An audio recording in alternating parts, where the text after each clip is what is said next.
오늘 마태복음 남은 부분을 좀 보도록 할게요. 마태복음은 이제 지난번에 우리가 쭉 이제 마태복음의 어떤 그 누가 썼고 뭐 어디서 썼고 이런 부분들을 봤고, 오늘은 마태복음의 기록 동기와 목적 이 부분을 좀 보도록 하겠는데, 참 온라인으로 지금 한 11명 정도 이렇게 예배 드리시는데, 온라인으로 하시는 분들도 환영합니다. 우리 태국에 있는 김태 선교사님도 계속해서 이런 기도하시고 건강하시도록, 또 그쪽에서 모든 일들이 잘 진행되도록 기도해 주시면 감사하겠습니다. 자, 마태복음은 이제 그 기록 목적이 뭘까? 왜 기록을 했을까라는 거죠. 근데 성경에 보면 이제 그 기록 목적을 적어 놓는 책들이 있죠. 요한복음 같은데 이렇게 보면 이제 예수가 그리스도임을 알게 하기 위해서 이걸 썼다. 여러분들이 예수가 하나님의 아들임을 믿게 하기 위해서 이 요한복음이라는 글을 썼다. 그래서 보통 이제 우리가 처음 믿는 초신자들에게 요한복음을 읽게 해라 이렇게 얘기하는 게, 요한이 내가 예수님께서 행하신 기적이 굉장히 많은데 그 중에서 이걸 딱 기록한 것은 예수가 그리스도임을 알게 하기 위해서, 하나님 아들임을 알고 믿게 하기 위해서 썼다라고 하니까 요한복음을 읽으라라고 얘기를 하는 거잖아요. 그러니까 요한복음도 그렇고 뭐 바울 서신 같은 경우도 이렇게 읽다 보면 바울이 직접적으로 어떤 그 동기를 기록한 것도 있고, 또 그 맥락 자체가 굉장히 명백하게, 뭐 예를 들어서 고린도전서 같은 경우는 그 교회에 문제가 있었다. 그 교회에 문제가 있었고 분열상이 있었고, 또 다양한 어떤 그 뭐 성도들끼리 뭐 고소하는 문제도 있고 성적인 문제도 있고 뭐 이러다 보니까 그런 것들을 바울이 그 수정시켜 주려고 올바른 교회의 모습을 갖추게 하려고 썼다라는 그 어떤 목적이 거기 나오죠. 그런데 마태복음에는 명시적으로 그런 게 기록되지 않습니다. 그러나 우리가 이제 지난번에 마태복음의 그 독자들, 청중들에 대해서 얘기를 한 것처럼 그 유추할 수 있는 거죠. 유추할 수 있는데, 먼저는 마태복음을 보면 예수님이 예언된 메시아였다라는 사실을 강조를 하고 있습니다. 그러니까 구약의 율법이라든지 메시아의 예언에 대해서 얘기를 하고 이게 예수라는 분에게서 성취가 됐다라는 것을 강조를 하고 있습니다. 그래서 여러분들이 아마 이거를 인식하셨는지 뭐 안 하셨는지 잘 모르겠지만, 그 마태복음에 보면 주께서 선지자를 통해 하신 말씀이 이루어졌다라는 그 표현이 다른 어떤 복음서보다 많이 나옵니다. 거의 한 10번 정도 나올걸요. 아마 굉장히 많이 나옵니다. 그래서 이게 구약 성경에 하나님께서 약속하신 것들을 예수 안에서 이루어졌다라고 얘기를 한다면, 여러분 그거는 유대인들에게는 굉장히 어필이 되는 거죠. 왜냐하면 유대인들은 구약 성경의 권위를 누구보다도 높게 평가하는 거니까요. 그래서 예수님이 예언된 메시아였다, 특히 구약 성경에서 예언된 메시아였다라는 것은 유대인들에게 어필하고 있는 것이라는 사실을 우리가 유추할 수가 있겠죠. 그리고 제가 지난번에도 얘기한 것처럼 처음 시작부터가 이 아브라함과 다윗의 자손 이렇게 해가지고 유대인들이 가장 존경하는 두 분의 족보를 갖고 오면서 예수가 그 두 사람의 후손이다라는 사실도 언급을 하고 있죠. 그러니까 이런 유대주의적인 특징이 마태복음에 분명히 나와 있다라는 거예요. 그래서 그렇다면 이 마태복음은 두 부류의 사람들, 그러니까 유대인인데 믿지 않는 유대인과 믿는 유대인, 이 두 부류의 사람들을 위해서 썼을 것이다라고 유추해 볼 수 있겠죠. 자, 그러면 유대인들, 그 당시 예수님 당시의 유대인들 중에 이제 이미 예수님을 믿은 사람들도 있고, 예수님이 왔기 때문에 이미 예수님 믿은 사람도 있고, 뭐 제자들이 대표적인 케이스가 되겠죠. 마태라든지 이런 사람들은 유대인이었잖아요. 베드로도 유대인이었고, 그런데 그들이 예수님을 믿고 따라가게 된 유대인들이 있고, 여전히 안 믿고, 뭐 바리새인들이라든지 사두개인들이라든지 이런 사람들은 여전히 안 믿고, 그 외에도 수많이 안 믿는 유대인들이 있었잖아요. 그러니까 그 믿지 않는, 예수님을 믿지 않는 유대인들을 위해서 썼다라고 볼 수 있는 거죠. 그러면 이제 여러분들이, 우리가 보통 보면 하나님을 믿는 것하고 예수님을 믿는 것을 그냥 이렇게 별 생각 없이 이렇게 하거든요. 근데 이 당시에 예수님을 믿지 않았던 사람들은 하나님을 믿었어요. 유신론자들이죠. 유대인들은 하나님을 믿었던 사람이잖아요. 그것도 여호와 하나님을 믿었던 사람이잖아요. 그렇죠? 그러니까 우리가 여호와 하나님을 믿는 것만으로는 부족하다는 거죠. 왜? 구원이 예수님을 통해서 일어나기 때문에. 예수님께서 십자가에 우리 죄를 위해서 못 박히시고, 그래서 우리의 모든 죄를 예수님의 그 희생으로 다 문제를 해결하셨기 때문에 그냥 단순히 하나님 믿는 것만으로 부족하고 예수님을 믿어야 된다는 거죠. 그러니까 마태가 이 믿지 않는 유대인들을 위해서 예수님의 삶과 예수님의 사역으로부터 선별된 사건들을 기록하고, 특별히 그 예수님의 십자가 희생이라든지 또 부활의 사실 같은 것, 이런 것들을 이제 기록을 한 거죠. 그리고 제가 아까도 말한 것처럼 이 예수가 여러분들이 구약 성경에서 언제나 읽고 기다렸던 그 메시아다라는 것을 이제 증명하려고 한 거죠. 그래서 끊임없이 선지자들이 예언했고 또 유대인들이 기다렸던 그 메시아가 바로 예수다. 여러분들은 이 예수와 관계를 맺어야 한다. 이 예수를 믿어야 한다라는 것을 이제 이 마태복음을 통해서 기록을 한 거죠. 그뿐만 아니라 그러기 위해서 이제 마태가 했던 작업 중에 하나가 뭐냐 하면 그들이 잘못 생각하고 있었던 것들, 이 메시아에 대해서나 하나님 나라나 하나님에 대해서 유대인들이 잘못 생각하고 있었던 것들을 그 잘못을 드러내고 그게 잘못이라는 사실을 증명하려고 했던 그런 목적도 있었습니다. 그리고 예수가 이 마태복음에 보면 이런 표현이 나오거든요. 이스라엘 집에 잃어버린 양을 구원하러 왔다. 이런 표현이 나와요. 그러니까 유대인들 가운데서 구원받아야 될 사람들, 잃어버린 양들, 그들을 위해서 희생으로, 속전으로 드리는 예수를 소개하려고 했던 겁니다. 그러니까 여러분들이, 저는 지금도 우리 한국에 많은 교회 다니는 교인들 중에 이 사실을 명확하게 잘 생각을 안 하고 그냥 막연하게 하나님 믿는 거예요. 막연하게. 그러니까 막연하게 하나님 믿어서는 안 된다는 거예요. 아시겠어요? 나 하나님 믿습니다. 약간 구약적인 개념이에요. 하나님 믿고 뭐 또 그 하나님 열심히 우리가 종교 생활하고 기도하고 성경 읽으면 하나님 복 주시고 우리 자손들 복 받고 뭐 이런 생각들을 갖고 있는 분들이 굉장히 많아요. 그러고 이제 하나님 뭐 약간 부정적으로는 내가 이렇게 열심히 하면 하나님이 벌을 안 주시거나 하나님이 뭐 나한테 화를 안 내리시거나 이런 생각을 갖고 있는 거죠. 근데 그거는 굉장히 잘못된 생각이고요. 그래서 단지 그냥 교회에 나오면서 종교생활 하면서 막연히 하나님 믿는 그걸로 구원받는 게 아니고, 여러분 그런 식으로 따지면 니고데모라는 사람은 얼마나 정말 구원받아야 될 사람, 얼마나 구원을 많이 받았던 사람이겠습니까? 그러니까 그 니고데모라는 사람이 얼마나 종교적이었고 얼마나 도덕적이었고 얼마나 하나님 열심히 믿었겠어요. 근데 그 니고데모에게 예수님이 뭐라 그랬어요? 네가 물과 성령으로 거듭나지 않으면 하나님 나라를 볼 수가 없다, 이렇게 얘기했어요. 니고데모에게. 그러니까 단순히 하나님 믿고 열심히 종교생활하는 걸로는 안 되고 거듭나야 된다, 이렇게 했어요. 물과 성령으로 거듭나야 된다, 이렇게 얘기를 했고, 그 거듭나는 것이 누구를 통해서 거듭났냐? 예수님을 믿고 거듭나게 되는 거예요. 예수 그리스도를 믿을 때 성령께서 우리 안에 오셔서 우리의 심령을 새롭게 하시고 우리를 영적으로 새로운 피조물로 만들어 주셔서 거듭나게 하시는 거예요. 그래서 이게 기독교의 구원이라는 것은 탄생과 연관이 되어 있는 거죠. 내가 주님의 자녀로 재탄생하는 거예요. 그죠? 단순히 그냥 종교생활하고 하나님 믿는 그런 차원이 아니고, 그래서 내가 예수 그리스도를 믿고 거듭나게 되면 어떻게 돼요? 거듭나게 되면 그 사람이 하나님의 자녀가 되는 거예요. 우리가 마치 어떤 집안의 자녀로 태어나는 것처럼 자녀가 되는 거죠. 그럼 자녀가 되면 어떻게 돼요?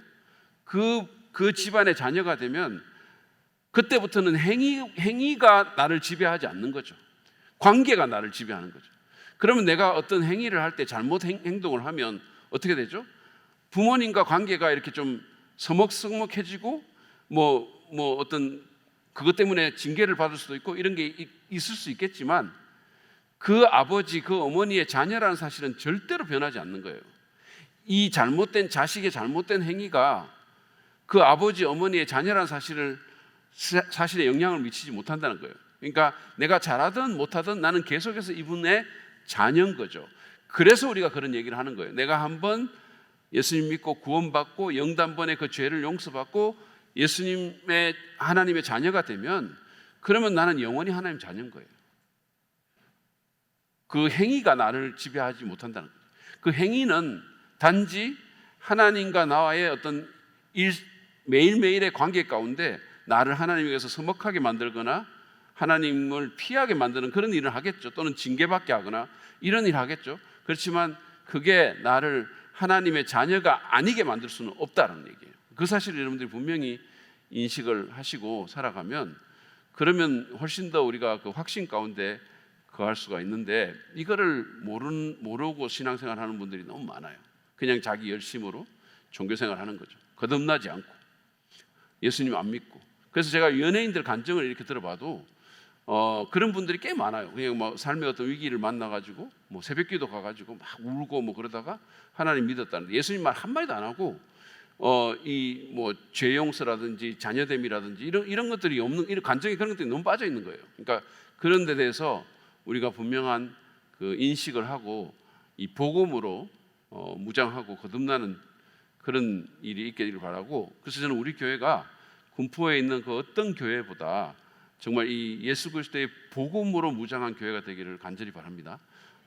여러분들은 다 물론 아시겠지만 어쨌든 그 믿지 않는 유대인들을 위해서 이런 그 복음적인 요소를 소개하려고 했다는 거예요. 자, 마태복음 16장 16절부터 17절에 보면 베드로가 신앙 고백을 하죠. 가이사라 빌립보라는 곳에서 신앙 고백을 합니다. 이 가이사라 빌립보라는 지역은 저기 그 드라고니, 그러니까 데가볼리 더 위에 갈릴리 호수 북쪽 저 끝에 있는 곳이에요. 경계 쪽에. 거기서 이제 말을 합니다. 선생님은, 주님이죠, 예수님을 얘기합니다. 선생님은 살아계신 하나님의 아들 그리스도이십니다. 그리스도는 메시아라는 뜻이고 메시아는 왕이라는 의미입니다. 그러니까 예수님이 하나님께서 보내신 최종적인 왕이시고 하나님의 아들입니다 라는 거예요. 이거를 이제 고백을 한 거죠. 이게 이제 신앙 고백입니다. 예수께서 그에게 말씀하셨다. 시몬 바 요나야, 요나의 아들 시몬아, 이런 뜻입니다. 너는 복이 있다. 너에게 이것을 알려주신 분은 사람이 아니라 하늘에 계신 나의 아버지다, 이렇게 얘기했어요.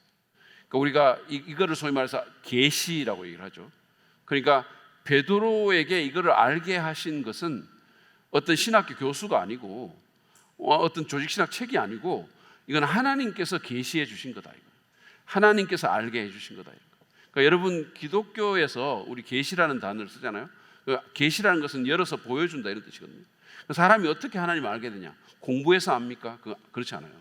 사람이 하나님을 아는 것은 하나님께서 자기를 열어서 보여주시기 때문에 아는 거예요. 그러니까 여러분들이 지금 여기서 영적으로 예수 그리스도에 대한 어떤 그 지식을 갖게 되고, 예수님이 정말 하나님의 아들이시다, 내가 확실히 믿는다, 예수님은 하나님 보내신 나의 구주시다. 메시아라는 의미 중에는 구주라는, 나를 구원하신 주님이라는 의미가 있어요. 왕이시고. 그러면 내가 예수가 나의 구주심을 믿고 나의 주님이시고 왕이심을 믿는다, 예수님은 하나님의 아들이십니다 라고 우리가 이렇게 고백하면 그거는 내가 공부해서 안 것도 아니고 하나님이 여러분에게 알게 해주신 거예요.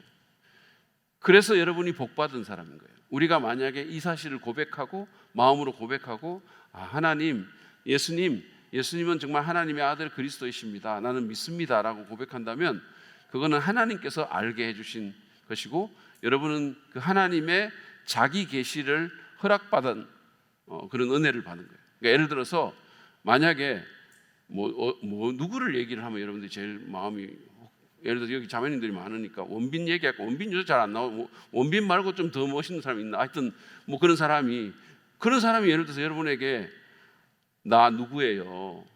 나는 이런 사람입니다. 내가 좀 나 자신에 대해서 알리기를 원하고 나하고 이렇게 관계를 맺기 원합니다. 이런 얼마나 좋겠어요? 안 좋으세요? 자, 그래서 일주일에 한 번씩 만납시다. 내가 좀 얘기를 자꾸 나를 알려주고 싶어요. 이렇게 얘기한다면 그거 얼마나, 그게 계시거든요, 일종의. 우리 모두가 그런 하나님의 계시를 받은 사람입니다. 자, 그다음에 또 이런 구절도 있어요. 너희는 그리스도를 어떻게 생각? 이거는 이제 예수님께서 믿지 않는 유대인들의 잘못된 생각을 교정시켜 주기 위해서 하신 말씀인데, 너희는 그리스도를 어떻게 생각하느냐? 이 그리스도는 이제 제가 얘기했죠. 그리스도는 예수님의 이름이 아니고 타이틀이라고 그랬고요. 그리스도는 메시아라는 것을 헬라어로 번역한 단어거든요. 자, 그러면 너희는 그리스도를 어떻게 생각하냐? 그럼 그 사람들이 들을 때는 너희는 메시아를 어떻게 생각하냐 이렇게 듣는 거죠. 그는 누구의 자손이냐? 그들이 예수께 대답하였다. 다윗의 자손입니다. 그러니까 이제 유대인들이 메시아는 다윗의 자손입니다 이렇게 대답한 거죠. 그러니까 예수께서 다시 그들에게 말씀하셨다. 그러면 다윗이 성령의 감동을 받아 그를 주님이라고 부르면서 말하기를, 그러면서 이제 시편 인용을 하죠. 주님께서 내 주께 말씀하셨다 이렇게 했어요. 주님께서 내 주께 말씀하셨다. 내가 내 원수를 네 발 아래에 굴복시킬 때까지 너는 내 오른쪽에 앉아 있으라 하였으니 이것이 어찌된 일이냐? 다윗이 그리스도를 주라고 불렀는데 어떻게 그리스도가 그의 자손이 되겠느냐? 이렇게 쭉 얘기를 한 거예요. 그러니까 이거는 뭐냐 하면, 여러분, 이게 주님께서라는 것은 여호와께서 이런 뜻입니다. 여호와께서 내 주께, 그러니까 그게 다윗의 주께 이런 얘기예요. 다윗의 주께, 여호와께서 다윗의 주님에게 이렇게 말한 거예요. 내가 네 원수를 네 발 아래 굴복시키기까지 너는 내 오른편에 앉아 있으라 이렇게. 그러니까 다윗의 주가 메시아인데 어떻게 다윗의 자손이 되느냐 이렇게 얘기하는 거예요. 그렇게 말을 하면서 이 유대인들의 잘못된 생각을 교정시켜 주신 거죠. 그 말은 무슨 말이냐면, 여러분, 제가 그 마가복음 설교하면서도 그 얘기를 했잖아요. 사람들이 다윗의 자손 예수요 이렇게 얘기하면 다윗의 자손이 메시아의 타이틀이라고 얘기를 했죠. 그러니까 유대인들은 단순히 어떻게 생각하고 있었냐면, 메시아는 다윗의 자손으로 오신다. 그러니까 다윗의 자손이다. 다윗의 자손이라는 말은 왕족이라는 뜻이에요. 그러니까 다윗의 자손으로 오신다라고만 생각하고 있었는데, 예수님께서 그들의 인식의 지평을 넓혀주시면서, 물론 그분은 다윗의 자손으로 오시는 분이 맞지만 그것만이 아니다라고 얘기를 하는 거예요. 왜냐하면 그분은 단순한 인간이 아니기 때문에. 그래서 다윗도 그분을 내 주라고 불렀다. 그러니까 어떻게 단순히 다윗의 자손이 될 수 있겠느냐. 그러니까 메시아는 다윗의 자손으로 오신 건 맞지만 그것보다 더 크신 분이다. 이렇게 지금 교정시켜주고 있는 거예요. 이해가 가십니까? 그렇게 하면서 이제 요거를 말을 하고 있죠. 그 다음에 마태복음 15장 24절을 또 보시면, 나는 오직 이스라엘 집에 길을 잃은 양들에게 보내심을 받았을 따름이다 이렇게 돼 있죠. 자, 이건 예수님께서 자신의 미션에 대해서 얘기를 하시면서 이스라엘 집의 길을 잃은 양들 이런 표현을 썼단 말이에요. 이스라엘 집의 길을 잃은 양들. 그러니까 유대인이 다 구원받은 게 아니라는 거예요. 하나님께서 그들을 당신의 백성으로 선택하셨지만, 그러나 유대인이라고, 나중에 바울이 그런 얘기를 하잖아요. 뭐 유대인이라고 다 유대인이냐? 이런 얘기를 하죠. 그 할례가 참 할례가 아니다. 뭐 이런 마음의 할례를 받아야 된다. 이런 얘기도 하잖아요. 그러니까 단순히 혈통적으로 유대인이라고 하나님 백성이 아니고, 여기도 이스라엘 사람들 가운데도 물론 그들은 하나님 믿고 제사도 드리고 교회에도 나가지만, 그러나 그들에게 잃어버린 자들이 있다라고 얘기를 하는 거예요. 그들을 위해서 내가 왔다 이렇게 얘기하는 거예요. 그죠? 그래서 요 얘기를 하시면서 이제 우리가 이런 예수님의 담화를 통해서 예수님께서 믿지 않는 유대인들을 위해서 이 마태를 통한 복음서를 쓰셨구나 이렇게 말을 할 수가 있겠고, 이제 마지막으로 믿는 유대인들을 위해서는 어떤 목적을 갖고 썼냐 하면, 믿는 유대인들에게는 예수가 약속된 메시아로서 그들과 새 언약을 맺으시는 분이시다라는 것, 그것도 당신의 피로서 새 언약을 맺으시는 분이다라는 거예요. 그래서 그 십자가 죽으심을 하루 앞두고 예수님께서 최후의 만찬을 하시면서 그걸 하죠. 마태복음 26장 28절부터 29절 말씀을 한번 보시죠. 보시겠습니다. 이것은 죄를 사하여 주려고 많은 사람을 위하여 흘리는 나의 피, 곧 언약의 피다 이렇게 얘기했어요. 언약의 피다. 내가 너희에게 말한다. 이제부터 내가 나의 아버지의 나라에서 너희와 함께 새 것을 마실 그날까지 나는 포도나무 열매로 빚은 것을 절대로 마시지 않을 것이다 이렇게 얘기했습니다. 자, 그러면 여기 보시면 언약의 피다 이렇게 나오고 있죠. 그럼 여러분들이 알다시피 유대인들은 모세를 통해서 제가 그 처음에 개론 얘기할 때 신약이라는 것은 새로운 언약, 구약이라는 것은 옛날 언약 이런 의미다라는 것을 얘기해 줬죠. 그런데 이제 구약 성경을 읽어보면 몇 개의 다양한 언약이 나오는데 뭐 예를 들어서 노아와 맺은 언약도 있고 아브라함 언약도 있고 뭐 여러 언약, 다윗과의 언약도 있고 하나님께서 이제 당신의 백성과 맺는 언약이 나오는데 우리가 옛 언약, 새 언약과 대조되는 옛 언약, 구약이라고 말할 때는 그것은 모세와 맺었던 그 시내산 언약이다 이런 얘기를 했어요. 그래서 모세와 하나님이 언약을 맺고 그게 이제 이스라엘을 당신의 백성으로 삼겠다는 언약입니다. 너희가 내 말에 순종하면 너희는 내 백성이 되겠고 너희가 제사장 나라가 될 것이다 이렇게 얘기했죠. 근데 그들이 순종 안 했잖아요. 그러니까 그 이스라엘 민족과 하나님이 맺으신 시내산 언약이 구언약이에요. 구언약인데 그런데 그거는 조건적인 언약입니다. 순종하면 내 백성이 되겠고 너희가 즐겨 순종하면 복을 받겠고 말씀에 순종하면 살겠고 그러나 불순종하면 저주를 받고 죽을 것이다 이렇게 얘기를 한 거죠. 그러니까 이건 어떤 조건적이고 쌍방간의 언약입니다. 그랬는데 나중에 이제 그 이스라엘 민족이 언약 불순종을 계속하죠. 그 언약을 그러니까 그리고 그 이제 옛 언약 그러니까 그 모세와 맺은 언약의 대표적인 뭐라고 얘기할까요? 대표적인 일종의 상징과 같은 게 뭐냐면 안식일이에요. 그래서 그들이 언약을 잘 지킨다는 것을 가장 나타내 보이는 게 뭐냐면 안식일을 준수하는 거예요. 그런데 그들이 안식일을 준수 안 했죠. 안식일을 준수 안 합니다. 안식년도 안 지키고 안식일도 안 지키고 막 이런 일들이 있게 된 거죠. 그래서 막 이사야서에서 그거에 대해서 굉장히 많이 비판을 하잖아요. 그래서 결국은 그들이 언약을 불순종하고 언약을 어기니까 하나님께서 그들을 가나안 땅에서 토하여 내쳐가지고 그래서 그들이 바벨론에 잡혀가고 이제 그때부터 막 이렇게 방랑하게 되는 거잖아요. 그런 상황이 오게 될 때 예레미야서를 보면 새 언약에 대해서 예언을 해요. 그리고 에스겔에서도 그 언약이 또 나옵니다. 새 언약에 대해서. 그러니까 옛날 언약을 그들이 파기했고 옛날 언약을 그들이 못 지켰기 때문에 하나님께서 너희들과 새 언약을 맺을 것이다 이렇게 얘기했어요. 그게 뭐냐?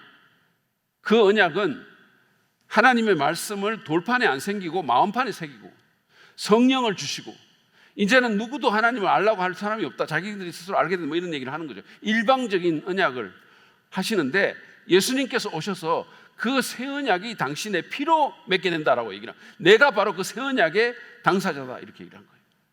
그리고 그 언약을 맺는 것이 보혈의 피로 맺는 것이다 이렇게 얘기를 한 거죠. 유대인들과. 그래서 여러분이 아셔야 될 것은 뭐냐면 이 새 언약의 파트너가 1차적인 당사자가 누구냐 하면 이스라엘 사람들인 거예요. 유대인들인 거예요. 하나님께서 유대인들과 시내산에서 옛 언약을 맺은 것처럼 이 새 언약도 1차적으로는 이스라엘 사람들과 맺는 거예요. 그럼 우리는 어떻게 해서 들어갔냐면 우리는 예수님을 믿었기 때문에 소위 로마서의 표현을 빌자면 돌 감람나무가 겹붙여져 가지고 그렇게 들어간 거예요. 아시겠어요? 그래서 우리가 언약의 파트너가 된 겁니다. 그래서 이제 이 사실을 믿는 유대인들과 새 언약을 맺는 이것을 증거하고 있다라는 거예요. 그리고 이제 그 유대인들에게 마태는 또 뭐라고 얘기를 하냐면 그 하나님께서 자기 백성을 위해서 그 약속하신 나라가 반드시 설립될 것이다라는 것을 얘기를 했어요. 그게 뭐냐 하면 그들이 하나님의 나라라고 생각했고 불렀던 것이고요. 그래서 여러분 여기 보면 보세요. 마태복음 26장 28절부터 29절에 보면 아까 다시 그거 한번 성경 구절 또 띄워보세요. 조금 전에 거기 보면 이제 새 언약의 피라는 게 나오고 그 다음에 내가 뭐라고 되어 있습니까? 나의 아버지의 나라에서 이렇게 되어 있죠. 나의 아버지의 나라에서 너희와 함께 새 것을 마실 그날까지 이렇게 되어 있어요. 그러니까 그 아버지의 나라가 하나님의 나라입니다. 그것은 장차 다가올 미래의 종말론적인 나라예요.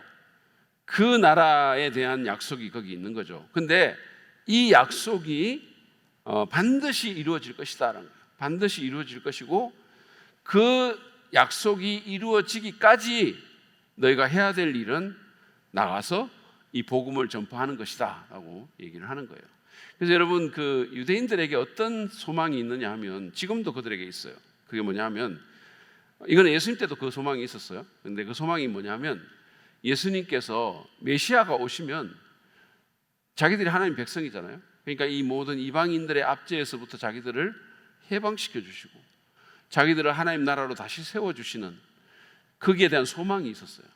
그래서 계속해서 그거를 기대하고 있었습니다. 그 기대가 어떤 식으로 표출이 되느냐 하면, 예수님이 이제 그 공생애를 하시면서 제자들이 따라가죠. 따라다니면서 이제 막 그 유월절 3번 지나고 이렇게 하면서 점점 예수님의 그 십자가 사건이 다가올 때 예수님은 알고 계신 거죠. 그러니까 나는 이제 곧 죽게 될 것이다라는 걸 알고 계시는데, 제자들은 그거를 잘 몰랐어요. 모르고 오히려 세월이 이렇게 자꾸 가면서 제자들의 마음속에는 어떤 기대감이 생겼냐면, 이제 곧 나라가 생길 것이다, 이런 기대감이 점점 생겼어요. 그래가지고 이 로마 군대를 물리치고 로마 정부를 없애고 메시아가 다스리는 나라가 임할 것이다, 이 기대가 굉장히 컸기 때문에, 그랬기 때문에 곧 십자가 죽음이 있고 예수님께서 그것을 예언하셨음에도 불구하고 그들이 뭐라 그랬어요? 길가에서 싸우면서 주의 나라가 임하실 때 누가 우측에 앉고 누가 좌측에 앉고 그거를 다투고 있었던 거예요. 그리고 심지어는 있잖아요, 예수님께서 부활하신 후에도 여러분 사도행전 1장을 읽으시면 예수님께서 이제 승천을 곧 하시는데 제자들이 마지막으로 질문한 게 뭡니까? 주의 나라가 임하는 게 이때입니까? 이렇게 물었어요. 하나님 나라가 임하는 것이 이때입니까? 이렇게 물었어요. 그러니까 그 사람들의 마음속에는 계속해서 어떤 게 있냐면, 이 이스라엘 나라를 회복시키는 데 대한 그 비전이 계속해서 남아 있었던 거예요. 그래서 사도행전을 여러분들이 읽어보면 사도행전 1장에서 예수님께서 부활하시고 나서 제자들에게 하나님의 나라에 대해서 계속 가르치셨다, 이렇게 돼 있거든요. 그거 잘 읽어보세요. 하나님 나라에 대해서 가르치셨다, 이렇게 계속 얘기를 하니까 제자들이 질문하는 게 뭐냐면, 그 나라가 임하는 것이 지금입니까? 이렇게 물었어요. 그러니까 예수님께서 뭐라고 얘기하십니까? 때와 기한은 아버지에게만 달려있다, 이렇게. 너희 알 바가 아니다, 이렇게 했어요. 그럼 너희가 해야 될 건 뭐냐? 예루살렘과 온 유대와 사마리아와 땅끝까지 내 증인이 되라, 이렇게 얘기를 했거든요. 그럼 예수님께서 지금 그 질문을 자세히 보면, 질문과 대답을 자세히 보면, 야, 그런 나라 없어, 이렇게 말하지 않아요. 그런 나라, 너희들 이스라엘 나라가 회복되는 그런 일은 없어, 이렇게 말하지 않고, 그 때와 기한은 너희가 지금 알 바는 아니다, 이렇게 얘기했어요. 그건 아버지만이 아신다. 그 말은 무슨 말입니까? 언젠가 유대인들이 대거 하나님께로 돌아오고 유대인들이 그토록 소망하는 그 나라가 이루어질 것이다라는 거예요. 언젠가. 근데 그게 지금은 아니라는 거예요. 그리고 지금은 너희들이 해야 될 일은 온 유대와 사마리아로 나가서 땅끝까지 가서 내 증인이 되는 일이라는 거예요. 그래서 우리가 그 나라를 신학적인 용어로 천년왕국이다, 이렇게 얘기해요. 천년왕국. 그 천년왕국이 나중에 도래할 것이다라는 거예요. 그런데 오늘날 한국에 있는 많은 교회들 중에서 이 천년왕국을 안 믿는 그런 교회들이 있어요. 그거를 우리가 무천년설을 믿는 교회다, 이렇게 얘기합니다. 천년왕국이 없고, 그 사람들은 그 왕국을 그냥 상징적으로 봐가지고 지금 이 교회 시대가 그냥 천년왕국 시대다, 하나님께서 그냥 사람들의 영혼을 다스리신다, 이 정도로 생각하는데, 성경을 읽어보면 그렇지 않습니다. 성경을 자세히 읽어보면 하나님께서 반드시 이스라엘 나라를 회복시키는 그 때가 옵니다. 그거는 뭐 제가 또 다른 주제니까 나중에 더 얘기를 할 기회가 있으면 하도록 하겠고, 어쨌든 지금 보세요. 마태복음 26장 그걸 다시 한번 보여주세요. 여러분 성경을 잘 보세요. 자, 예수님께서 유대인들과, 이거는 많은 사람을 위하여 흘리는 내 피, 곧 언약의 피다, 그러니까 이건 새 언약이에요. 이 피로 언약을 맺는 거예요. 그러면서 말하기를, 이제부터 내가 뭐라 그랬어요? 나의 아버지의 나라에서, 이렇게 얘기했어요. 나의 아버지의 나라에서 너희와 함께 새 것을 마실 때까지, 그러니까 새 포도주를 마실 때까지 더 이상은 포도주를 안 마시겠다, 이렇게 얘기했어요. 그러면 새 포도주는 뭡니까? 포도주는 언제 마시죠? 혼인잔치 때 마시죠. 어린 양의 혼인잔치가 있을 때 종말에 하나님 나라가 회복되고, 그래서 정말로 내가 너희와 함께 그 파티에 참여할 때까지 이제는 포도주 안 마신다, 이렇게 그 얘기를 여기서 하고 있는 겁니다.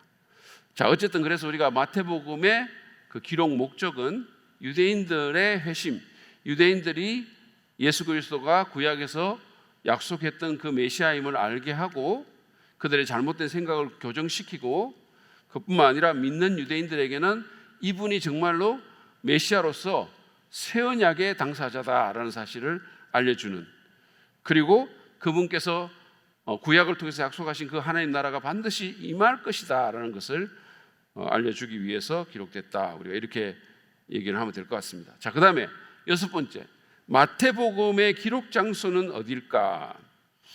여러분들이 한 번도 살면서 궁금해하지 않았던 거예요. 근데 뭐 기양 공부하는 거니까 말하는 거죠. 기양 공부하는 거니까. 제가 학생들한테 설교학 가르치면서 그런 얘기를 많이 하거든요. 사람들이 궁금해하지도 않는 거를 말해주지 마라. 뭐 이런 얘기를 합니다. 괜히 궁금해하지도 않는데 미리 자기가 뭐 질문 만들라고 얘기할 필요는 없잖아요. 근데 지금은 내가 내 말을 내가 어기고 있는 거예요. 여러분들이 한 번도 궁금해. 근데 이건 공부니까. 마태복음은 어디서 기록됐을까? 마태복음의 기록 장소는 명확하지 않습니다. 명확하지 않아요. 안타깝게도 명확하지. 그러니까 기록 장소가 명확한 것도 있죠. 어디서 기록된 것이 명확한 것도 있어요. 왜냐하면 뭐 우리가 로마서 같은 걸 읽어보면 로마서는 고린도에서 기록이 됐구나 뭐 이런 걸 알 수가 있어요. 근데 이거는 어디서 기록됐는지 잘 몰라요. 명확하지 않습니다. 근데 이제 우리가 이거를 마태복음의 1차적인 독자가 유대인이었기 때문에 아마도 유대인들이 많은 곳에서 기록됐을 것이다 이렇게 하는 것이 뭐 상식적인 거죠. 그래서 어떤 학자들은 예루살렘을 꼽기도 하고, 왜냐하면 마태가 한동안 예루살렘에 있었으니까요. 어떤 사람은 가이사라 지역을 꼽기도 해요. 제가 지도가 아마 준비가 안 됐을 텐데 그냥 이렇게만 할게요. 지도가 있네요. 지도가 있습니다. 여기 있네. 오, 감사합니다. 여기 보면 여기 가이사라가 있죠. 가이사라. 그러니까 그 안디옥이라는 게 두 군데가 있어요. 안디옥이라는 게 두 군데가 있는 것처럼 여기 뭐 안디옥 있죠. 여기 이거를 수리아의 안디옥 또는 시리아의 안디옥이라고 그래요. 안디옥이라고 그러는데 이쪽에 비시디아라고 있죠. 여기 지도에는 없는데 여기 비시디아 지역에 안디옥이 또 있어요. 터키 지역이죠. 그래서 그거는 사도행전을 읽어보면 비시디아 안디옥 이렇게 돼 있어요. 여기 있는 시리아 안디옥하고 구별하기 위해서 여기 있는 안디옥을 비시디아 안디옥이라 이렇게 말을 하고 있는데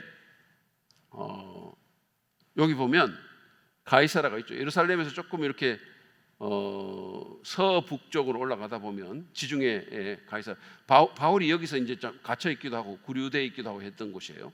그런데 여기에 가이사라가 있고 이쪽에 또 아까 제가 말한 그 베드로가 신앙 고백했던 가이사라 빌립보.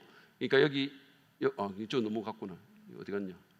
이렇게 올라가면 한 이쯤 어딘가 있어요. 굉장히 북쪽에 가이사라 빌립보라는 곳이 있기도 했습니다. 어쨌든 여기를 보는 사람도 있어요. 이쪽에도 유대인들이 많았고 그렇기 때문에 이 팔레스타인 지역이니까 여기를 보는, 여기 이제 여기 가이사라 빌립보는 이쯤 있었군요. 이쯤 있었고 여기 지금 갈릴리 바다고요. 요쯤 있었어요. 자, 그리고 어떤 사람은 안디옥을 꼽기도 합니다. 안디옥. 왜냐하면 안디옥은 유대적인 경향이 굉장히 강했던 도시고 유대인들도 많이 살고 있었다고 해요. 그래서 이거 한 번 더 보여주실래요? 지도를 보여주시면 이게 지금 그 사도 바울이 1차, 2차 선교 여행을 나갔던 그게 이 세계 선교 센터 역할을 했던 곳이 이 시리아의 안디옥이에요. 우리가 지금 그 마가복음 보면서 왜 두로, 시돈 여기 이쪽이거든요. 근데 제가 그게 시리아의 페니키아라고 해가지고 시로 페니키아 이런 얘기를 했잖아요. 그러니까 로마가 시리아에 합병을 시켜놨어요. 그래서 여기서부터 쭉 시리아입니다. 시리아의 안디옥이 있고 여기서 이제 선교 여행을 나갔고 이 다수라는 곳이 지금 이제 이게 터키 지역인데요. 지금 현재 터키 지역이에요. 이 터키 지역의 저쪽 그 동남쪽이죠.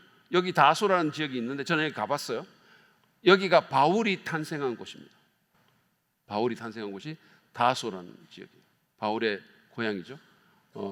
여기 이제 이쪽이 두로와 시돈이 있는데 이게 지금은 레바논이라는 지역이에요. 어쨌든 지도를 그냥 읽히시면 될 것 같고, 그래서 예루살렘을 꼽는 분도 있고 가이사르를 꼽는 분도 있고 어떤 분들은 안디옥을 말하기도 한다. 그 정도로만 말하겠습니다. 자, 그 다음에 마태복음의 구조를 보시면, 자, 마태복음은 예수님을 왕으로, 메시아는 왕이라고 했잖아요. 유대인들의 그 기다리던, 구약에서 예언했던 그 분이 바로 이분이시다라고 얘기를 하는 거니까 마태복음은 예수님을 왕으로 우리에게 소개하고 있어요. 그래서 우리가 그 찬송할 때도 뭐 예수 우리 왕이여, 왕이신 나의 하나님, 뭐 이런 왕이라는 표현을 많이 쓰잖아요.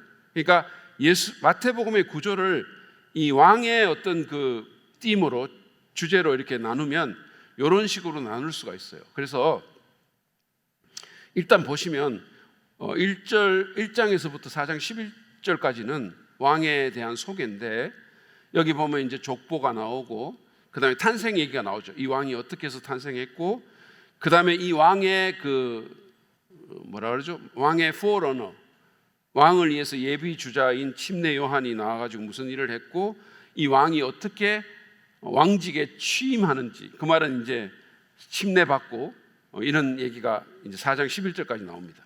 그 다음에 4장 12절부터 7장 29절까지는 왕의 메시지예요. 왕의 메시지인데 여기에 유명한 그 산상설교, 산상수훈이라는 게 여기 나오고, 그러면서 이제 하나님 나라를 선포하죠. 이 섹션에서 예수님이 하나님 나라에 대한 메시지를 전하세요. 그래서 예수님이 뭐라 그랬어요? 제일 먼저 나와가지고 회개해라, 하나님 나라가 가까이 왔다, 이렇게 얘기했어요. 그러니까 유대인들, 그러니까 제가 좀 이따 또 설명하겠지만 유대인들이 기다리던 그 종말론 중에 하나님 나라가 있지만 예수님은 말하기를 하나님 나라가 아주 가까이 와 있다, 이렇게 얘기했어요. 그건 왜 그렇습니까? 왕이 왔으니까. 왕이 왔으니까 하나님 나라가 가까이 온 거예요. 그 다음 세 번째가 왕의 능력인데 8장 1절부터 11장 1절까지 왕의 능력에 대한 얘기가 나옵니다. 여기 수많은 요 섹션에서 이제 많은 기적들이 적혀 있어요. 나병 환자를 고치는 거, 백부장 종 고치는 거, 풍랑을 잠잠케 하신 거, 귀신들, 그라사에 귀신 들린 자를 고치는 거, 그 다음에 중풍병자, 혈루증 걸린 여인, 뭐 이런 이 기적 얘기가 여기 8장부터 11장까지 쭉 나와 있습니다. 이 왕은 이렇게 능력이 많으신 분이다라는 거예요. 그 다음에 11장 2절부터 16장 12절까지입니다. 여러분 노트에 16장 2절까지로 되어 있을 수 있어요. 16장 12절까지는 왕의 권위에 대한 도전이 나옵니다. 왕의 권위에 대한 도전이 나오는데 이게 뭐냐면 이제 뭐 그 안식일 논쟁, 뭐 왜 안식일에 이런 일 합니까? 그다음에 뭐 장로들의 전통에 대해서 예수님이 막 이렇게 막 꾸짖고, 그다음에 뭐 예수님에 대해서 뭐라고 얘기합니까? 이 사람이 바알세부를 힘입어 가지고 귀신을 쫓아낸다. 뭐 계속해서 이런 것들이 이제 나와요. 그리고 막 표징을 요구하고, 이때 도전이 막 들어오는 거죠. 당신 무슨 권위로 이런 일 합니까? 그다음에 뭐 요한이 이때 죽어요. 그거 그냥 그대로 좀 나와보세요. 요한이 요 섹션 가운데서 죽는 얘기가 나옵니다. 이런 것들이 다 왕의 권위에 대한 도전이죠. 그리고 독특한 것은 마태복음 11장 2절부터 16장 12절 사이에 마태복음 13장이 끼어져 있잖아요. 당연히. 그럼 마태복음 13장에는 어떤 얘기가 나오냐면 하늘나라는 이와 같으니라고 해가지고 뭐 겨자씨와 같다, 뭐 하늘나라는 무슨 진주를 어떻게 한, 뭐 이런 얘기가 쭉 나옵니다. 이거는 왜 그러면 여기 나오느냐 하면 유대인들이 있잖아요. 계속해서 이제 이 권위를 도전하고 당신은 우리의 왕이 아니야, 우리는 당신을 받아들일 수가 없어, 이렇게 거부를 하는 거예요. 그래서 이제 요한복음에 보면 1장에 자기 땅에 오셨으나 자기 백성이 영접지 아니하셨고, 이 표현이 나오거든요. 자기 땅이 이스라엘 땅인데 그 이스라엘 땅에 왔는데 이스라엘 민족들이 예수를 거부했잖아요. 그래서 마태복음 13장에는 어떤 의미가 있냐면 너희들이 나를 거부했구나, 그러니까 나는 이제 말하자면 새로운 형태의 하나님 나라를 만들 거야 라고 하면서 마태복음 13장의 하늘나라의 비유가 거기 나와 있는 거예요. 그러면 그 하늘나라의 비유는 뭐냐 하면 예수님께서 원래는 오셔가지고 자기 백성이 자기를 영접하면 그러면 이스라엘 사람들이 그토록 원하는 그 하나님 나라를 그대로 이루실 수 있었는데 그들이 계속해서 거부를 하니까 당신은 우리 왕이 아닙니다, 우리는 당신을 받아들일 수가 없어요, 그렇게 하니까 자기 땅에 오셨지만 자기 백성이 영접지 않았기 때문에 새로운 백성을 만드는 거예요. 그게 뭡니까? 우리입니다. 교회라는 새로운 왕의 공동체를 만드시는 거죠. 그게 마태복음 13장에 있는 하늘나라의 내용이에요. 그래서 그 나라가 처음에는 아주 조그맸는데 겨자씨처럼 작았는데 점점 커져가지고 온 땅을 덮게 된다, 뭐 이런 것들이 거기 나오는 거예요. 그 예수님이 비유로 거기서 말씀을 하시는 겁니다. 그게 비유로 말씀하시는 이유도 있는 거예요. 왜? 유대인들이 들으면 너무 기분 안 좋으니까. 그러니까 비유로 말씀하시고 제자들에게 그 뜻을 설명해 주시는 거죠. 그게 마태복음 13장이 이 권위에 대한 도전 섹션에서 나오는 이유가 있는 거예요. 아시겠죠? 자, 그 다음에 왕의 제자 훈련이라는 것이 16장 13절에서 20장 34절까지인데, 여기서 이제 제자들을 집중적으로 훈련시키는 그런 것들이 나와요. 아까 우리가 봤던 베드로가 고백하는, 신앙 고백하는 것도 여기 나오고, 그 다음에 변화산에 제자들 데리고 올라가가지고 보여주시는 거, 그 다음에 그 변화산에서 내려와가지고 귀신 들린 아이를 못 고치는 것도 제자 훈련의 일종이죠. 왜냐하면 실패감을 맛보게 하기 위해서. 실패감을 맛보게 하기 위해서. 여러분 있잖아요. 그 교역자들, 목회자들이 실패 안 하는 목회자들은 정말로 잘 없다고 저는 생각하고요. 그 하나님께서 이 실패를 통해서 훈련을 시키는 거죠.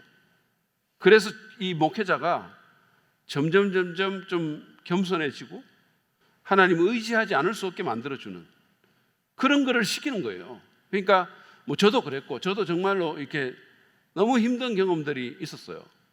말은 뭐라고 알고 싶죠. 절대로 얘기 안 합니다. 근데 힘든 경험들이 있었고, 오늘 제가 아까 기독교 연합회 거기 가니까 거기 또 목사님 한 분이 그러시더라고. 자기가 한 3번 정도 그냥 목회 그만두려고 했고 아무도 모르는 곳으로 가려고 했다. 뭐 그분 자기는 수학을 가르칠 수 있는 분이라서 수학 교사 자격증이 있어가지고, 그래서 목회하던 사람이 여기서 수학 교사를 할 수는 없으니까 학원 강사도 못하고 하니까 미국 이민을 갈까 이 생각도 했다, 뭐 이런 얘기를 하시더라고요. 그러니까 다 그런 어떤 실패의 경험들이 있죠. 그러니까 여기 보면 그게 일종의 훈련이죠. 그 훈련을 하시고, 그 다음에 뭐 섬기는 자가 큰 자라는 얘기도 가르쳐 주시고, 그 다음에 용서에 대한 어떤 그 교훈도 주시고, 이런 것들이 다 여기 나옵니다. 그 다음에 21장부터 27장까지는 이제 예수님께서 예루살렘에 입성하셔가지고 성전을 정결케 하시고 무화과 저주하시고 뭐 이런 소위 일주일 얘기가 나와 있어요. 마지막 일주일 얘기가 왕의 희생의 극치. 그래서 십자가에 결국은 잡혀가지고 배반당하시고 죽으시죠. 그리고 이제 종말론 비유가 여기 나옵니다. 감람산의 비유라든지 뭐 달란트 비유라든지 열처녀 비유라든지 이런 게 여기 나오고요. 그 다음에 28장은 왕의 왕되심의 증거인데, 이 왕이 왕되심을 뭘로 증거했어요? 뭘로 나타내셨습니까? 예수님이 진짜 왕이라는 것을 뭘로 나타내셨죠? 응? 다 알면서 왜 얘기를 안 하세요? 부활로 증거하셨죠. 부활로. 그래서 이제 그동안에 막 여러 도전들이 있었고 했는데, 예수님이 정말 왕이시다라는 것을 죽음에서 다시 살아나신 부활로 증거하신 거죠. 그래서 내가 사망 권세를 이겼다. 나는 세상의 모든 것을 다스리는 왕이다 라는 것을 마침내 드러내신 거예요. 이것이 이제 마태복음의 구조입니다. 이렇게 마태복음이 구성되어 있다는 사실도 기억하시기 바랍니다. 자, 이제 마지막으로 마태복음의 특징에 대해서 좀 보도록 할게요. 마태복음은 어떤 특징을 갖고 있느냐? 첫 번째로 마태복음은 예수님의 가르침의 사역을 강조하고 있습니다. 예수님의 가르침의 사역을 강조하고 있어요. 이 마태복음에 보면 5개의 다마가 포함이 되어 있어요.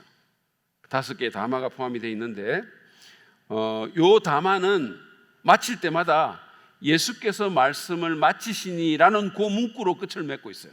그러니까 여러분, 성경이 있잖아요. 아무렇게나 기록된 게 아니에요.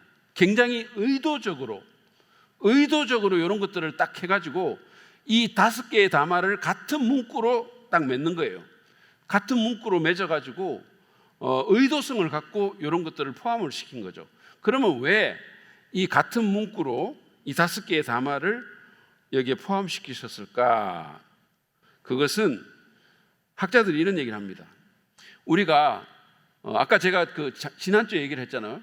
유대인들에게 예수님이 율법의 스승임을 알려주기 위해서다 이런 얘기를 했고, 그리고 유대인들이 굉장히 중요하게 생각하는 사람이 모세라는 사람이 있었거든요. 그 모세가 책을 몇 권을 썼죠? 모세 뭐라 그럽니까? 우리가 앞에 있는 창세기, 출애굽기 뭐 이거를 모세 오경이라 그러죠. 그러니까 모세가 5권의 책을 쓴 것처럼 새로운 모세로서, 새로운 해방자로서 5개의 담화를 하셨다라는 그런 표시를 마태가 여기 의도적으로 썼다는 거예요. 그래가지고 이 5개의 담화인데, 이 5개의 담화는 산상수훈이 첫 번째 하나의 담화고, 그 다음에 이제 10장에 보면 예수님께서 제자들을 가르치시는 담화가 나옵니다. 그 다음에 13장에 보면 아까 제가 말한 하늘나라에 대한 비유가 나오고, 그 다음에 18장에 보면 믿는 자의 참된 표에 대한 담화가 나와요. 믿는 자가 어떤 사람이 참 믿는 자다라는 담화가 나오고, 그리고 그 유명한 감람산 담화라는 것이 24장, 25장에 나와요. 그래서 이 5가지 담화가 마태복음에 있습니다. 산상수훈, 그 다음에 제자들에 대한 담화, 하늘나라에 대한 비유, 그 다음에 믿는 자의 참된 표, 감람산 담화. 그래서 이 담화가 이제 마태복음에 나와 있어요. 자, 그 하나를 보시면 마태복음 7장 28절 29절을 보시죠.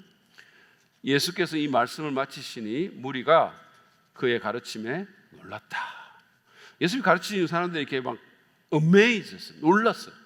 진짜 막 그러면서 이거 놀란 것이 어떤 컨텐츠도 컨텐츠지만 예수께서는 그들의 율법 학자들과는 달리 권위 있게 가르치셨기 때문이다. 어떤 그 가르치는 자로서의 권위가, 새로운 권위가 예수님의 그 가르침 가운데 있었다라는 거예요. 그래서 제자들이 놀랐다라고 그렇게 표현을 하고 있습니다. 저도 이렇게 목사인데 좀 권위가 있어봤으면 좋겠어요. 권위가 그건 제 소원인데 아마 그건 제가 죽을 때까지 안 될 것 같긴 해요. 왜냐하면 제가 지난 월요일 날 우리 3번에 제가 나올 일이 있어가지고, 그래서 이제 나온 김에 우리 김천희 집사님 또 새로 가게 이렇게 새로 이제 사업처 오픈하시고 해가지고 지금 잠깐 보고 기도라도 해드릴 겸 해서 이제 갔거든요. 가니까 이제 거기 그 뭐 이렇게 사장님, 그러니까 그 총괄하는 분이 마침 오셨어요. 오셔가지고 이제 그래서 이제 그 김영희 집사님이 우리 교회 목사님이라고 이렇게 이제 저를 소개를 한 거예요. 그랬더니 그분이 저를 이렇게 보더니 목사님 같지 않네요 이렇게 얘기했어요. 저보고 목사님 같지 않고 뭐 너무 젊고 이건 듣기 좋았어. 젊고 또 뭐라 그러더라. 뭐 하여튼 그러면서 목사님 전혀 안 같다고 이렇게 얘기를 했어요. 그래서 좀 약간 어떻게 보면 좀 굴욕적이죠. 목사로서는. 예. 목사님 같지 않다. 자, 어쨌든 이 5개의 담화가 있습니다. 예수님은 새로운 권위로 그렇게 가르치셨다. 그래서 그분은 새로운 모세다라는 거예요. 자, 그 다음에 마태복음은 예수 그리스도가 예언된 메시아로서 그분의 왕적인 영광과 권위가 나타나며 이것은 율법, 안식일, 선지자, 성전, 왕과 같은 이스라엘의 전통적인 관습보다 월등하심을 강조하고 있습니다. 그러니까 유대인들이 권위를 주고 귀하게 생각하는 것보다 예수가 더 뛰어나신 분이다라는 것을 마태복음이 말하고 있다는 거예요. 그죠? 그래서 일단 유대인들이 율법에 대해서 굉장히 중요하게 생각하잖아요. 율법. 그래서 이제 그 율법보다 더 뛰어난 분이시다. 그 다음에 안식일, 안식일의 주인이다. 뭐 이런 표현도 있고. 그래서 여기 제가 몇 개를 모아놨는데,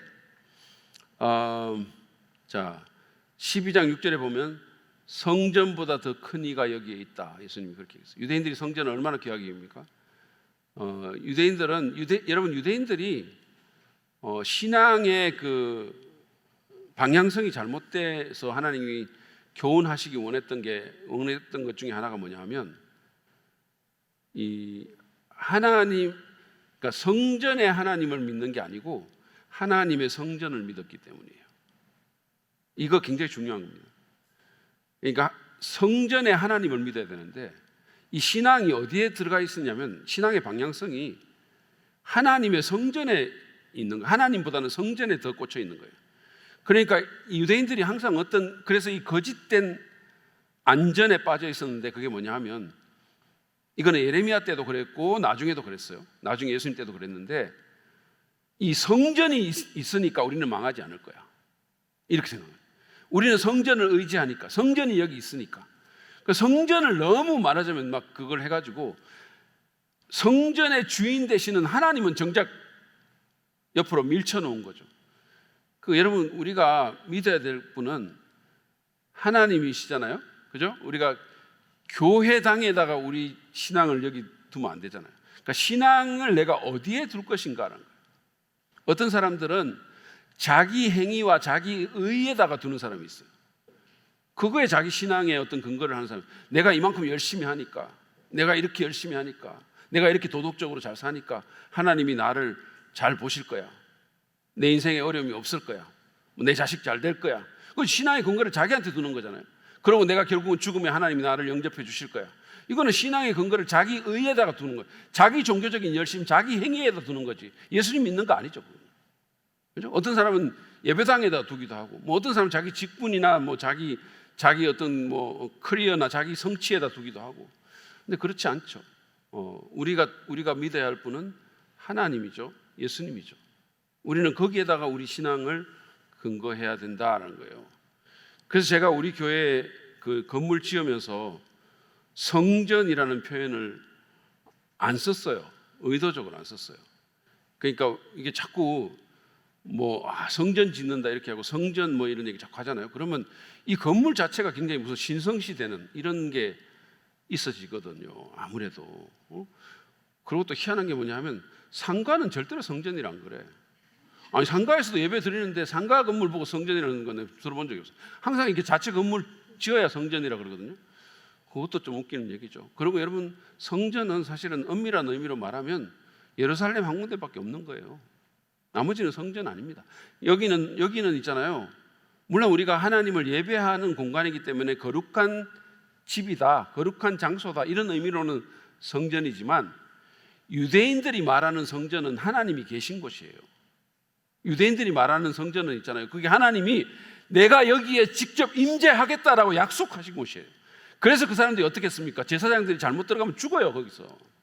그게 성전이에요. 여기는 그런 데 아니잖아요. 여기 올라가고 죽은 사람 있어요? 그래서 어떤 사람들은 이거를 무슨 지성소처럼 생각해가지고 여기 강단에 평신도들 못 올라오게 합니다. 그러니까 여러분 그거 보셨어요?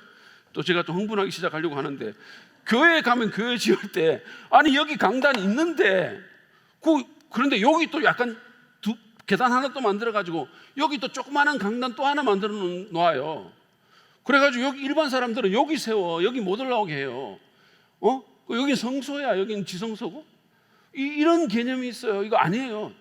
뭐 다 그런 건 아니겠지만 하여튼 그렇다는 얘기예요. 그래서 너무 이런, 말하자면 장소에 막 너무 이렇게 막 어떤 신성함을 부여하다 보면 우리 신앙의 방향성이 잘못될 수가 있습니다. 여기는 사실은 뭐 우리 이거 다 치워놓고 누가 여기 뭐 이렇게 오케스트라 와가지고 공연하면 여기 연주장이 되는 거예요. 그죠? 그러니까 이 자체가 여기 자체가 신성한 게 아니잖아요. 우리가 하나님 예배하는 사람들이 모여가지고 하나님 예배를 하니까 그 자리가 신성해지는 거지, 이 장소 자체가 무슨 옛날에 구약처럼 무슨 개가 계속 모여있고 커튼이 내려와 있고 이런 데가 아니잖아요. 하나님이 여기 임재하겠다고 약속한 것이 아니잖아요. 그죠? 그런데 막 여기 오면 뭐 여기 왜 청바지 입고 올라오냐, 심지어는 여기 올라오시면서 인사하시는 분도 있고요. 뭐 하여튼 신발 벗고 오는 분도 있고 이래요. 그거 아닙니다. 그런 건 없어요. 자, 어쨌든 그 다음에 12장 8절에 보면 인자는 안식일의 주인이다. 유대인들이 가장 귀하게 생각하는 안식일을 주님은 내가 여기 주인이다 이렇게 얘기했어요. 그리고 또 12장 41절에 보면 요나보다 더 큰 이가 여기에 있다. 요나가 누굽니까? 선지자잖아요. 그러니까 예수님은 유대인들이 권위를 주던 선지자보다 나는 더 크다 이렇게 얘기했고, 12장 42절에는 솔로몬보다, 왕보다도 나는 더 크다 이렇게 얘기했어요. 그래서 이 모든 이스라엘의 전통적인 관습이나 권위보다 더 크신 분이다라는 것을 마태복음이 설명하고 있는 겁니다. 예수님은 더 위대하신 분이다. 유대인들은 계속해서 이런 데 대해서 자꾸 이렇게 권위를 인정을 안 하려고 하니까 이렇게 하고, 여러분 히브리서도 보면 계속해서 그걸 얘기하고, 예수님은 천사보다 크신 분이다, 예수님은 모세보다 크신 분이다, 예수님은 그 제사보다 크신 분이다, 계속 그걸 얘기를 하고 있어요. 그 다음에 세 번째, 마태복음은 비유나 대학 가운데서 종말론을 많이 강조합니다. 종말론. 마태에 의하면 이 세상의 끝날은 예수님의 다시 오심과 관련이 되어 있어요. 그러니까 예수님 다시 오시면 세상은 끝이 납니다. 그럼 우리는 어떻게 해야 되냐? 우리는 깨어서 그날을 준비해야 되겠죠. 그리고 심판의 날에 주님께 칭찬받을 수 있도록 우리가 맡은 일에 신실하고, 또 특별히 예수의 이름으로 작은 자들을 많이 섬겨야 됩니다. 여러분, 우리가 구원을 받잖아요. 제가 아까도 그 구원에 대한 얘기를 했는데 이게 너무 소중하기 때문에 제가 계속 말씀드리는 거예요. 우리가 구원을 받습니다. 우리가 예수님 믿어서 제일 중요한 게 뭐냐면, 뭐 이 땅에서 내가 잘 먹고 잘 살고 복 받고 뭐 이것도 좋겠죠. 그렇지만 그리고 뭐 마음 평안하게 여기서 살고, 그건 다 지상적인 거예요. 여기 삶이에요. 이거는 사실은 몇십 년 안 사는 거예요. 우리가 정말로 중요한 것은 뭐냐면 내가 영원히 천국에서 주님과 함께 사는 거예요. 그게 진짜로 중요한 거잖아요. 죄와 사망의 권세를 이기고. 그래서 이 구원이라는 게 굉장히 중요합니다. 근데 이거를 자꾸 이렇게 복음을 흐릿하게 만들고 구원을 뒤죽박죽 시켜버리면 이거는 그러면 기독교 자체가 무너지는 거예요. 굉장히 저는 유감스러운 게 있어요. 근데 어쨌든 그래서 우리가 구원을 받으면 우리는 지옥 가지 않습니다. 우리가 정말로 예수님을 믿고 그 예수님의 공로로 구원함을 받으면 예수님의 공로 때문에 우리가 구원을 안 받는 거거든요. 예수님의 공로 때문에 우리가 구원을 받기 때문에, 예수님의 공로로 내 모든 죄가 사해졌기 때문에 나는 지옥 가지 않아요. 예수님 때문에. 내가 잘나서가 아니라 예수님 때문에. 분명히 믿으시기 바랍니다. 그렇기 때문에 우리는 심판받지 않습니다. 무슨 말인지 아시겠죠? 왜? 우리가 받아야 될 심판을 예수님께서 십자가에서 다 받으셨기 때문이에요. 그래서 나의 하나님 어찌하여 나를 버리십니까? 라고 주님이 고백한 것은 지옥의 심판을, 하나님과 분리되는, 하나님으로 버림받는 심판을 예수님이 받으신 거죠. 그래서 우리는 그 심판을 안 받아요. 그런데 어떤 심판을 받느냐 하면 내 행위로 주님 섬긴 것에 대한, 상 받는 것에 대한 심판은 받아요. 그거는 우리가 받는 거예요. 그러니까 그것에 대한 구분을 저와 여러분이 잘 하실 수 있기를 바랍니다. 그래서 우리가 뭐 지옥 갈까 봐 무서워서 떨면서 막 이렇게 하는 게 아니고, 우리는 이미 예수님의 공로로 예수님이 심판을 받으셨고 예수님의 의가 나한테 전가됐기 때문에 믿음으로 나는 구원받았고 하나님 자녀 됐고 다시 심판받지 않고 다시는 지옥 안 가는데, 그러나 언젠가 마지막 날 주님의 그 심판대 앞에 서서 내가 행위로 한 일에 대해서, 내가 작은 자를 섬기고 내가 하나님 나라를 위해서 열심히 사역한 이 일로 인해서 상 받는 심판은 받는다. 그 사실을 기억하시기 바랍니다. 자, 그래서 마태복음 24장 42절에 보면 이렇게 얘기합니다. 그러므로 깨어 있으라. 너희는 너희 주님께서 어느 날에 오실지를 알지 못하기 때문이다. 그러므로 너희도 준비하고 있으라. 너희가 생각지도 않는 시각에 인자가 올 것이기 때문이다. 그랬어요. 요즘 보면 제가 좀 유감스러운 것 중에 하나가 뭐냐면, 이 이단들이 있잖아요. 뭐 구원파도 그렇고, 이 이단들의 특징 중에 하나가 뭐냐면 이제 소위 시한부 종말론을 강조하죠. 이단들이. 그러다 보니까 이 예수님께서 언젠가 우리가 생각지도 않은 때 오시는데, 내일도 오실 수 있는데, 그래서 사도 바울은 있잖아요. 성경을 읽어보면 사도 바울은 언제나 임박한 종말론, 주님의 재림이 임박해 있다는 의식을 갖고 살았어요. 그래서 보면 바울이 뭐 이런 표현을 쓰죠. 그리스도 안에서 죽은 자들이 먼저 일어나고 우리 살아남은 자들도, 이렇게 표현을 해요. 그러니까 바울은 자기 생전에 예수님이 오실 거다라는 생각을 하고 사는 거예요. 그래서 임박한 종말론이라는 그 상황 가운데서 바울이 언제나 주님 오실 것을 기대하고 살았는데, 요즘 자꾸 이단들이 무슨 뭐 시한부 종말론 이런 걸 하다 보니까 교회들 가운데 어떤 경향성이 생겼냐면, 목사들 중에도 그런 분들이 있어요. 종말론에 대해서 얘기를 안 해. 자꾸 종말론에 대해서 얘기하면 이 사람 신앙이 이상하네, 이렇게 생각하는 경향이 있어요. 그러면 안 됩니다. 여러분, 주님은 내일이라도 오실 수 있어요. 그래서 언제나 우리가 그걸 기대하고 주님 오심을 기대하고 깨어 정말로 주님 맞을 준비를 하고 살아야 됩니다. 이 땅이 다인 것처럼 여기에 완전히 올인하면서 그렇게 살면 안 되는 거예요. 여러분, 예수님이 다시 오실 때, 만약에 예수님이 내일이라도 오시면 그 주님 만날 때 내 상태가 어떨지를 내가 계산하면서 살아야 돼요. 생각하면서 살아야 돼요. 그래야 내가 우리 주님을 기쁘게 만날 거 아닙니까? 그렇잖아요? 그래서 예수님이 말씀하신 거예요. 자, 마태복음 24장 42절 44절, 그러므로 깨어 있으라. 깨어 있으라. 깨어 있으라. 생각지 않을 때 온다 그랬어요. 그러니까 언제나 정신 차리고 나태하지 말고 이 땅에 너무 그냥 포커스를 두고 여기에 정신 못 차리게 저거 하지 말고 깨어 있어라. 어디 깨어? 보통 보면 여러분 군대 가면 보초도 깨어 있어야 되죠. 깨어 있어요. 정신 차리고 살아야 된다. 아무 생각 없이 살지 말라는 거예요. 자, 그다음에 네 번째, 마태복음은 교회 에클레시아에 대해서 언급하고 있는 유일한 책입니다. 유일한 책이라는 게 복음서 중에서 그거 좀 첨가를 해주세요. 복음서 중에서 교회에 대해서 언급하고 있는 유일한 책이다. 에클레시아라는 헬라어 단어가 여러분 여기 보면 보이시죠? 에크라는 게 EK 앞에 있는 그 에크가 from 이런 뜻이고 그 밑 뒤에 있는 단어는 칼레오라는 데서 나온 단어예요. 클레시아라는 게, 그러니까 그건 부르다라는 뜻입니다. 뭐뭐로부터 부르다. 뭐 이런. 근데 이제 이게 로마 시대에는 민회나 총회를 의미하는 일반적 단어였어요. 그래서 이제 뭐 사람들이 어떤 정치적인 목적으로 모이거나 아니면 어떤 일반 시민의 모임을 에클레시아다 이렇게 얘기를 했거든요.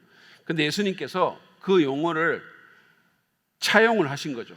그러면서 내 에클레시아다 이렇게 얘기했어요. 내 에클레시아, 내 모임이다. 그게 교회인 거예요. 그래서 우리는 주님의 교회입니다. 믿으십니까? 사람의 교회가 아니고 주님의 교회, My ecclesia 이렇게 얘기했어요. 근데 교회가 무슨 사람에게 저거 하거나 교회가 세상에 끌려다니거나 이러면 안 되겠죠. 우리는 예수님이 부르신 사람들의 모임입니다. 우리는 예수의 이름을 가진 사람들의 모임이에요. 그게 교회입니다. 자, 마태복음 16장 18절을 보시죠. 나도 너에게 말한다. 너는 베드로다. 나는 이 반석 위에다가 내 교회를 세우겠다. 여러분 분명히 아시죠? 여기 보면 내 교회라고 My church 이렇게 있어요. 자, 그 앞에 보면 아까 우리가 읽었던 그 베드로의 신앙 고백이 나와 있어요. 신앙 고백, 주는 그리스도시요 살아계신 하나님의 아들입니다. 근데 이제 일반적으로 이 반석 위에다가라고 얘기를 한 것은 로마 캐톨릭은 이 반석을 베드로로 보는 겁니다. 그래서 예수님께서 베드로 위에 교회를 세우겠다 이렇게 해가지고 자기들이 로마 교회 1대 교황이 베드로다 이렇게 얘기하면서 그 베드로 위에 세워진 교회가 참 교회다 이렇게 주장을 해요. 그런데 여러분들이 알다시피 성경에 보면 교회의 기초석, 교회는 그건 한 군데가 아니고 몇 군데서 얘기를 합니다. 교회는 어디 위에 세워졌다? 예수 그리스도 위에 세워진 거예요. 교회가 사람 위에 세워지지 않죠. 교회는 예수님, 교회는 예수님이 기초석이죠. 그래서 예수님 위에 세워진 거죠. 건축자의 버린 돌이 기초석이 됐다 이런 얘기를 하잖아요, 그죠? 그래서 우리가 예수님 위에 세워져 있고 그들이 말하는 것처럼 베드로 위에 세워진 게 아닙니다. 그러면 이 반석 위에다가라는 말은 무슨 뜻이냐면 베드로가 방금 고백한 그 신앙 고백을 얘기하는 거예요. 그 신앙 고백의 반석, 예수가 그리스도시고 살아계신 하나님의 아들이라는 그 신앙 고백 위에 세워진 것이 교회다. 교회다. 그리고 지옥의 문들이, 죽음의 문들이 그것을 이기지 못할 것이다 이렇게 했어요. 근데 만약에 그 교회가, 여러분 보세요, 잘 들으세요. 교회가 예수가 그리스도임을 부정하거나 하나님의 아들임을 안 믿으면 그건 교회가 아니에요. 교회가 아닙니다. 지금 뭐 WCC 때문에 논쟁이 한창 진행되고 있는데 제가 지금 상황은 정확하게 모르겠어요. 그런데 WCC에 보면 예수를 하나님의 아들로 인정 안 하는 사람들이 거기 들어있어요. 그런 교회들이 거기 들어있어요. 그 교회 아니죠. 교회 아닙니다. 제가 하버드 대학교에 갔을 때인데요. 하버드 대학교를 제가 다녔다는 게 아니고 하버드 대학교에 놀러 갔을 때, 하버드 대학교를 관광하러 갔을 때 그 하버드 대학교 문이 이렇게 있으면 있잖아요. 그 이렇게 도로를 건너면 있잖아요. 아주 고풍장렬한 교회가 하나 있어요. 큽니다. 아주 멋있어요. 그래서 이제 거기 사진도 찍고 이렇게 하는데 거기 이렇게 가면 있잖아요. 그 교회에 이렇게 무슨 뭐 이렇게 뭐가 이렇게 새겨져 있어요. 이렇게 딱 붙어져 있어요. 그래가지고 이렇게 딱 읽잖아요.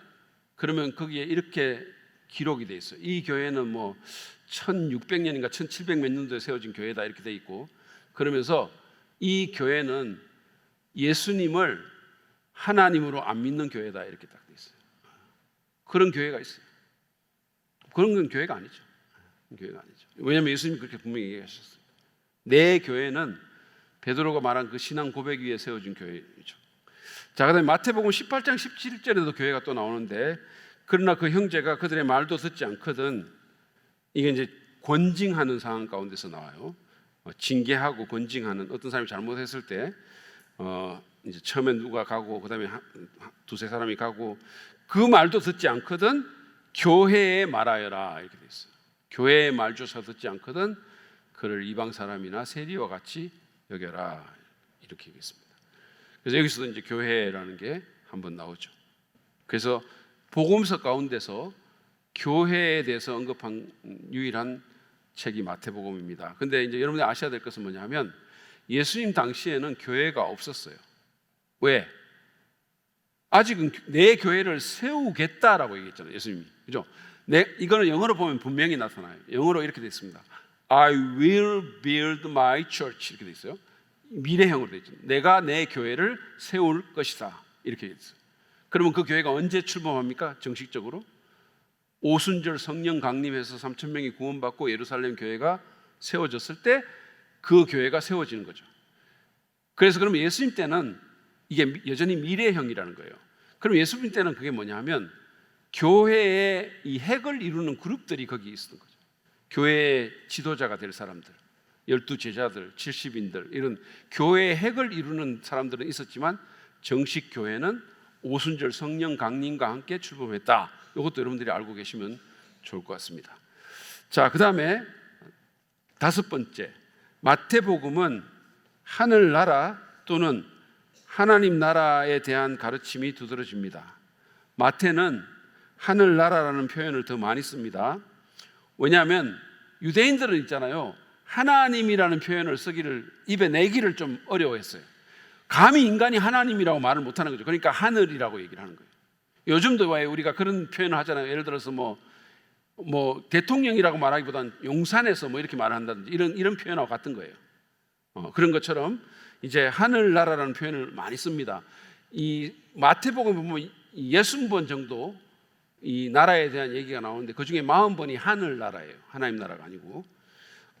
그래서 이제 이 나라에 대해서 좀 잠깐 보면은요, 먼저 이 나라는 영적인 나라다. 영적인 나라의 측면이 있습니다. 자, 영적인 나라라는 것은, 여기 제가 펜티코스트 교수님의 그 말을 인용을 했는데, 자 보세요. 영적인 나라는 하나님의 우주적인 나라와 밀접하게 연관되어 있는데, 성령의 능력으로 새로운 출생, 새로운 탄생을 경험한 자들로 구성되어 있다. 이 나라는 새로운 출생, 거듭남이라고 우리가 얘기하는 중생이 없으면 결코 들어갈 수 없는 곳이다 이렇게 얘기했어요. 자, 그래서 제가 성경 구절을 읽겠습니다. 마태복음 19장 23절, 예수께서 제자들에게 말씀하셨다. 내가 진정으로 너에게 말한다. 부자는 하늘나라에 들어가기가 어렵다. 이때 이 하늘나라는 영적인 차원이라는 거예요. 왜 부자가 하늘나라에 들어가기 어려우냐 하면, 하나님보다는 자기 부를 의지하기가 너무 쉽기 때문에 그렇다는 거예요. 돈을 믿고 살기가 너무 쉽기 때문에 그렇다는 거예요. 그 다음에 마태복음 21장 31절에 보면, 내가 진정으로 너희에게 말한다. 세리와 창녀들이 오히려 너희보다 먼저 하나님 나라에 들어간다. 이것도 영적인 하나님 나라를 얘기합니다. 그들이 먼저 믿을 거라는 거예요. 바리새인이나 이런 자들보다 너희들이, 세리와 창녀, 이 죄인들이 먼저 믿을 거다. 왜? 그들은 자기들이 죄인이라는 사실을 알고 죄인의 구주 되신 예수님을 의지하려고 하니까. 이거는 마치 이거하고 똑같은 거예요. 내가 병이 있는 사람이 먼저 의사를 찾는 거하고 똑같은 거예요. 자, 그 다음 두 번째는 현재적 형태의 하나님 나라가 있습니다. 이 현재적 형태의 하나님 나라는 뭐냐 하면 왕이신 예수님의 오심과 함께 이 땅에서 이미 시작이 됐어요. 이 땅에서. 그래서 이제 왕이 나를 다스리는 거예요. 내 마음을 다스리고 내 자녀를 다스리고 내 가정을 다스리고 우리 교회를 다스립니다. 이게 현재적인 형태의 하나님 나라예요. 그래서 제가 아까 마태복음 13장 얘기를 했는데 마태복음 13장에 나오는 하늘나라가 바로 현재적 형태의 하나님 나라입니다. 그 나라가 지금 세상 가운데서 성장하고 있어요. 자라나고 있습니다. 자, 마태복음 3장 2절을 보시죠. 그 무렵에 침례자 요한이 나타나서 유대 광야에서 선포하여 말하기를 회개하여라, 하늘나라가 가까이 왔다. 왕이 가까이 왔으니까, 왕이 이 땅에 오셨으니까 이제 그 통치가 이루어질 것이다 라는 거예요. 그러니까 이거는 현재적 형태의 하나님 나라는 영토 개념보다는 통치 개념입니다. 어떤 영토 개념이 아니고 통치, 다스림이 이루어진다는 거예요. 그러니까 그 나라가 지금 여러분에게 이루어지면 어떻게 되죠? 내가 나를 다스리는 게 아니라, 내 못된 어떤 성품이 나를 다스리는 게 아니라 하나님, 주님이 나를 다스리십니다. 왕이신 주님이 나를 다스리십니다. 그 다음 마태복음 13장 31절 32절도 보시죠. 하늘나라는 겨자씨와 같다. 어떤 사람이 그것을 가져다가 자기 밭에 심었다. 겨자씨는 어떤 씨보다 더 작은 것이지만 자라면 어떤 풀보다 더 커져서 나무가 된다. 그야의 공중의 새들이 와서 그 가지에 깃들인다. 이렇게 돼 있죠. 겨자씨가 그 당시에 제일 작은 씨로 알려져 있었는데 그게 나중에 자라면 어떤 것보다 더 커지는 것처럼 하늘나라도 그렇다는 거예요. 그 말은 무슨 말입니까? 교회가 아주 작게 보잘것없이 출발했다가 지금은 온 세상에 퍼져 있는 거예요. 그래서 하나님 통치가 이루어지고 있는 거예요. 그래서 이 부분에 대해서 여러분이 좀 알기를 원하시면 제가 예전에 마태가 가르친 하나님 나라인가 뭐 이런 시리즈 설교를 한 적이 있어요. 그거를 한번 다시 들어보시면 좋겠습니다. 자, 그다음 세 번째 미래적 차원의 하나님 나라는요. 이거는 진짜 미래적인 거예요.